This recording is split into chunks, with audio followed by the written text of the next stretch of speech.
Namaste everyone. Welcome to Sattvic Tidbits. Today we are going to learn the concept of work and energy. Now let's start with the topic. Work.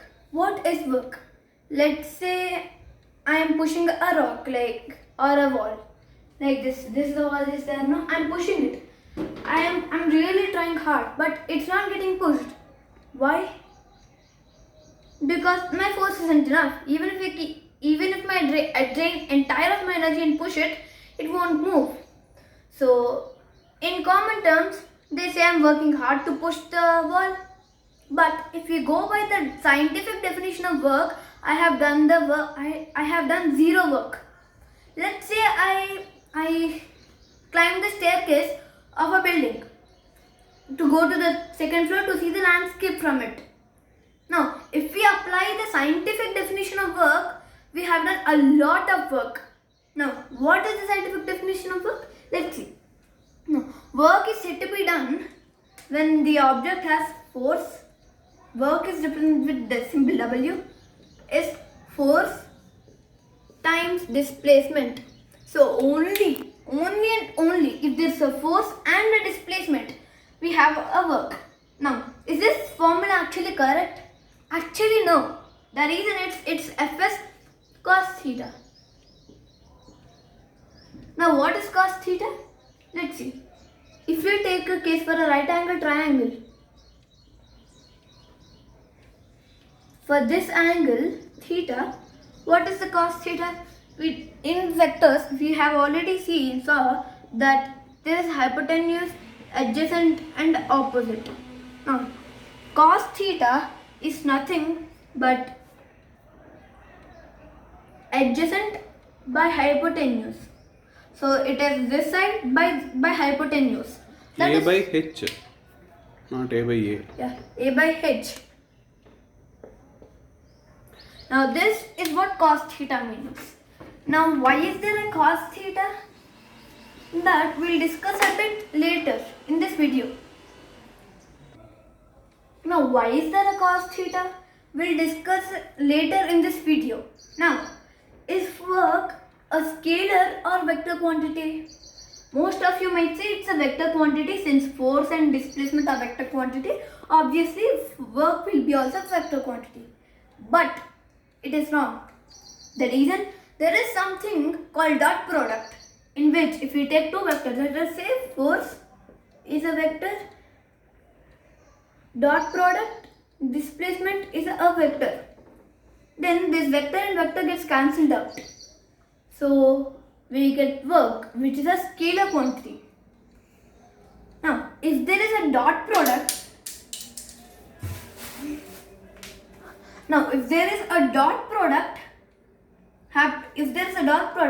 we get a cos theta too. So if there is a cos theta, we can do a dot product. That's why. What is dot product? Dot product is a vector. Is a vector product which we'll discuss in another video with the dot product. Now basically dot product is nothing but the vector cancellation is called dot product. That's it. Now we get work, which is a scalar quantity. So Fs cos theta is equals to work, or work is equals to Fs cos theta. Now, can work be negative?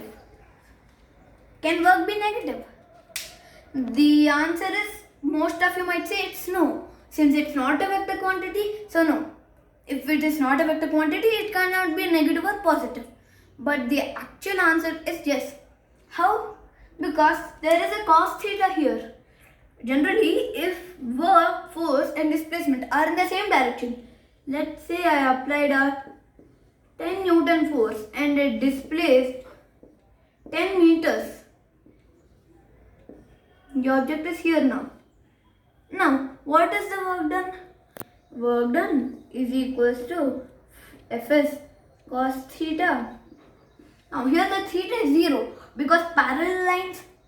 So, we don't have any cos theta, any angle between them. So, cos theta will be 0. Now, what is cos 0? It is 1. Cos 0 is 1 degrees.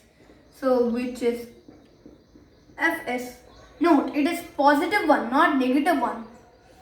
Fs, which is 100 joules. Yes, work done unit is joules. So Wow. joules or Newton meter, both are the same. Work done is equals, work done in this case is 100 joules. Now, how will work be negative?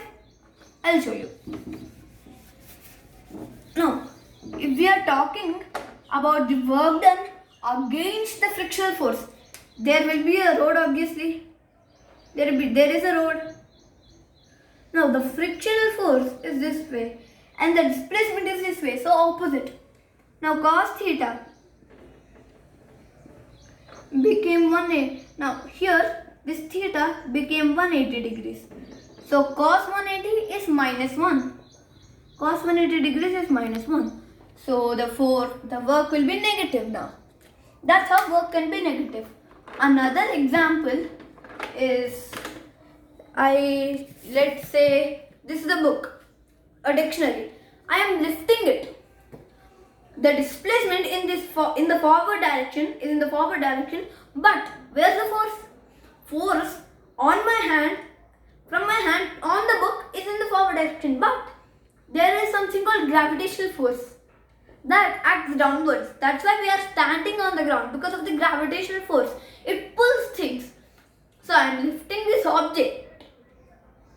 So the displacement is here, above direction, and the gravitational force is in down direction. So what is the angle will be for 180? Again, the work done will be negative. So these are few cases where we can see that the work is negative. Now, let's move on to our next topic, which is energy.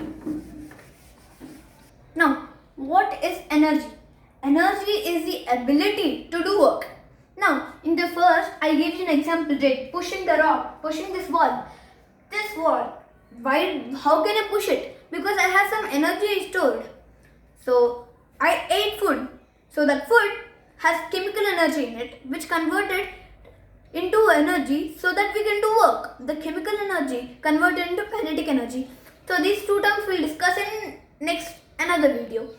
Now, the energy. If I have energy, I can do work. But if I have energy, can I always do work? No. Because I am pushing this rock. I am pushing this wall. Why isn't it moving? I have spent a lot of energy. Why didn't it move? Because it is not necessary that if you have energy, you should do work. You can do work. Now, with the same energy, I also lifted this book. So if I did some work, energy is always there. So that's what energy means. Now, potential energy and the kinetic energy we'll do in next video. Now, what is potential and kinetic energy? These are the subtopics of energy. There are few types of energy and potential energy, kinetic energy, and few more. And what is types of energy we'll discuss in the previous video. Thank you everyone for watching.